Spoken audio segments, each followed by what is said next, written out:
Miss হবে না আপনার পছন্দের টিভি শো। দেখুন জি5 অ্যাপে একদম ফ্রি।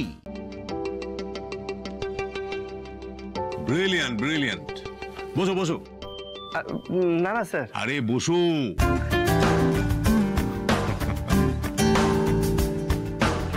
তুমি তো একেবারে মিরাকেল করে দিলে। একজন অভিজ্ঞ ইঞ্জিনিয়ারকে ফেল করিয়ে দিয়েছো। তিনি যেটা করতে পারলেন না সেটা তুমি 15 মিনিটের মধ্যে করে দিলে। Brilliant brilliant. তুমি এর আগে কোথাও কাজ করেছো? দরকার হয়নি স্যার। এখন দরকার হচ্ছে কেন? আরে কেউ চেয়েছে তাই স্যার।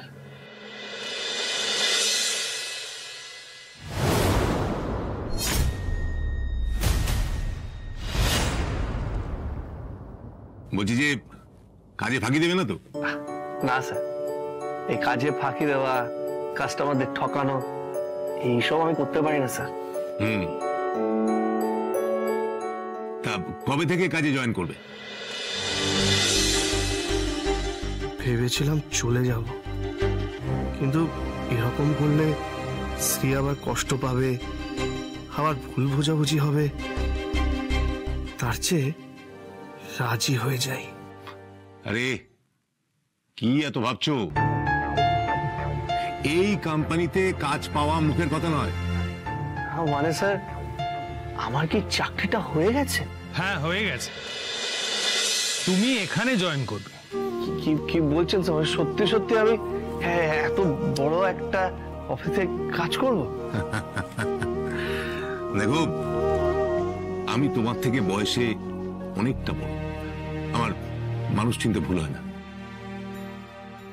তুমি 20,000 টাকা দিয়ে শুরু করো। এই রাজ, আসলে তখন আমি হুট করে ফোন করে ফেলেছিলাম, খুব চিন্তা হচ্ছিল। তাই তোমার কোনো সমস্যা হয়নি তো? কোনো অসুবিধা হয়নি তো আমার জন্য?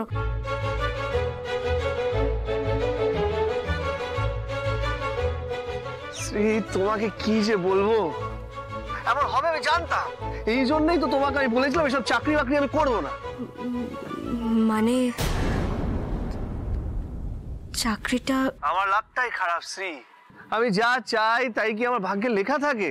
তাই আমি নিজের মনটাই মেরে ফেলেছি, বুঝলে? রাত চুপ করে আছো কেন? চাকরিটা হয়নি তাই না?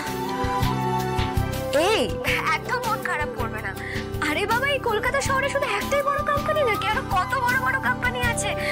একটা জায়গায় চাকরি হয়নি তো কি হয়েছে? তুমি অন্য জায়গায় ট্রাই করবে, অন্য অফিসে যাবে, তাই না? শ্রী, আমি আর অন্য কোনো অফিসে যেতে পারবো না, বুঝলে? রাজ, আগে বাড়িতে এসো, তারপরে আমরা কথা বলি। আরে বাবা শোনো, দেখো 5 জায়গায় ইন্টারভিউ দিলে তবে একটা জায়গায় চাকরি পাওয়া যায়। তুমি আরো বাকি জায়গাগুলো ইন্টারভিউ দেবে, অন্য অফিসে কেন যাবে না রাজ? কারণ সেটা নিয়মে নেই তাই, বুঝলে? মানে তো জানি না, তবে এরা মাইনেপত্র কনফার্ম করলো, কাগজপত্র দিল, এবার এদেরকে না কি করে বলে দেবো বলো?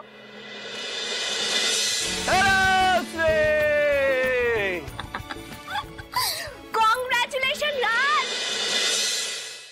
জি5 ডাউনলোড করুন আর সব এপিসোড দেখুন একদম ফ্রি।